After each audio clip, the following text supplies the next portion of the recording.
Assalamualaikum warahmatullahi wabarakatuh. Pemirsa, otak menyusut apa bagaimana ya? Ini Mukidi itu kayaknya mulai ketawa sendiri, ngelendotin SBY. Kok gak malu? Apakah ini merupakan efek dari autoimun itu ya? Ini didasarkan pada video lama pemirsa pada saat perayaan 17-18 Agustus tempo hari, di mana SBY dan Jokowi hadir, diundang oleh Prabowo, sementara Megawati nggak hadir. Ya, banyak keganjilan-keganjilan dari Jokowi itu, ya, antara lain tentang pakai sepatunya yang kebalik-balik, begitu kan? Dan tampaknya memang seperti orang bingung. Cuma memang yang agak mengejutkan, dan ini saya baru menyadari pemirsa setelah ada dari pemirsa itu memberikan komentar, ih Jokowi ketawa sendiri. Akhirnya kita simak kembali videonya itu, kita lihat agak pelan-pelan apa sebetulnya yang diketawakan oleh Jokowi ini, Mukidi ini, ya kan? Ya, kenapa kita harus pertama begitu? Memang pandangan depannya tidak nampak. Tetapi kalau kita lihat reaksi dari orang-orang yang duduk di situ, termasuk SBY yang berada di samping Jokowi, ya, itu tidak menunjukkan reaksi ketawa yang relatif sama. Enggak, diam semua gitu loh. Tapi kenapa Jokowi ketawa sendiri? Ya, sampai gelendot di badannya. Gelendot itu apa bahasa Indonesianya ya? Menyandar gitu ya ke badannya SBY, dan SBY pada akhirnya memaksa diri untuk agak sedikit tersenyum.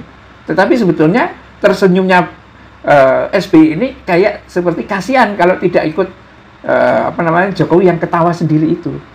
Nah, apa sebabnya Jokowi itu punya perilaku yang aneh begini? Nah, ternyata pemirsa, ya, setelah kita melihat ya dari berbagai kasus itu, kan akhirnya kita kembali lagi kepada penyakit autoimun itu, ya. Ternyata pengaruh autoimun ke otak itu luar biasa, ya. Dapat mempengaruhi otak dengan cara menyebabkan pembengkakan, ya, ensefalitis, ya, menyerang lapisan pelindung saraf seperti pada multiple sklerosis, atau menyerang sel-sel sehat otak secara langsung seperti pada lupus, penyakit lupus itu, yang dapat mengakibatkan gejala seperti kesulitan kesulitan konsentrasi. Jadi tidak bisa konsentrasi untuk fokus terhadap suatu masalah. Dan ini kelihatan ketika Jokowi ditanya oleh sejumlah wartawan dalam beberapa kesempatan, jawabannya lambat, ya, dia jawab ya biasa saja. Jadi wartawan yang tanya sampai serius begitu, jawabannya begitu datarnya gitu, seolah-olah sudah tidak ada lagi kemampuan untuk merespon itu sendiri. Nah, yang agak luar biasa itu adalah terjadi perubahan memori dan perilaku, bahkan kejang-kejang hingga kelumpuhan gitu.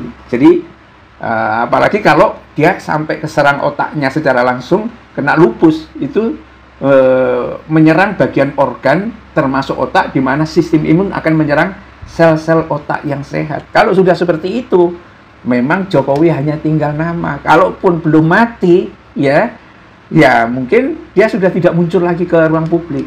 Nah, beberapa hari terakhir ini, ya, di tengah hiruk pikuk seperti ini, biasanya kan dia ditanya oleh wartawan yang tidak menunjukkan mukanya. Apakah wartawan sebuah media mainstream apa-apa? Nggak ada. Cuma suara saja. Bagaimana Pak dengan perkembangan ini? Bahkan ada yang mengatakan bahwa demonstrasi rusuh ini yang nyponsori itu adalah geng Solo misalnya.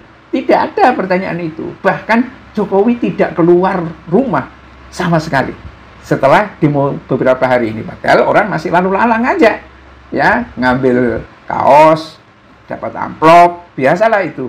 Biasanya dia nongol dikit gitu loh. Kenapa itu enggak?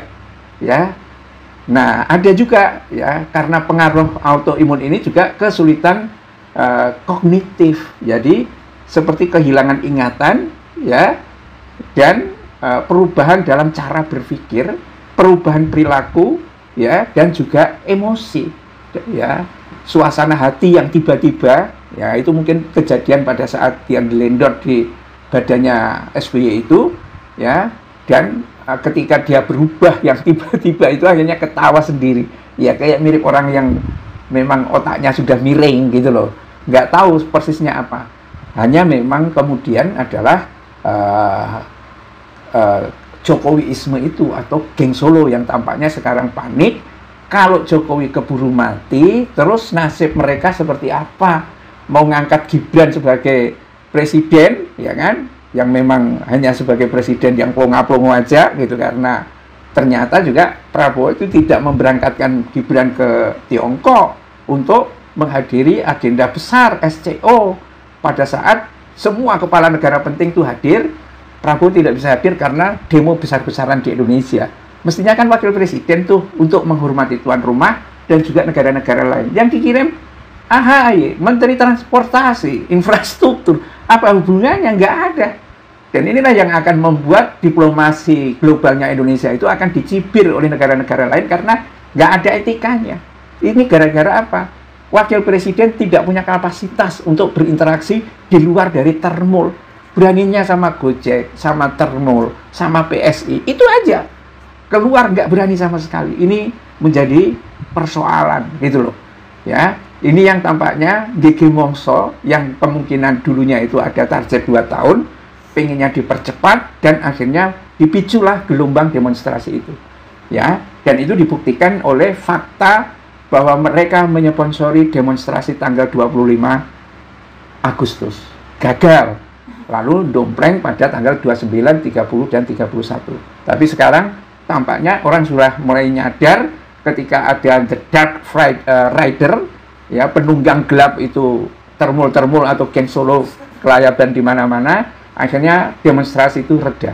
Dan tampaknya memang Prabowo juga tidak berdaya kalau sampai ini demonstrasi terus-menerus, ya parah itu, ya.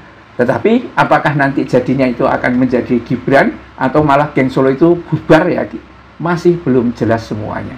Bila taufik wal hidayah. Assalamualaikum warahmatullahi wabarakatuh.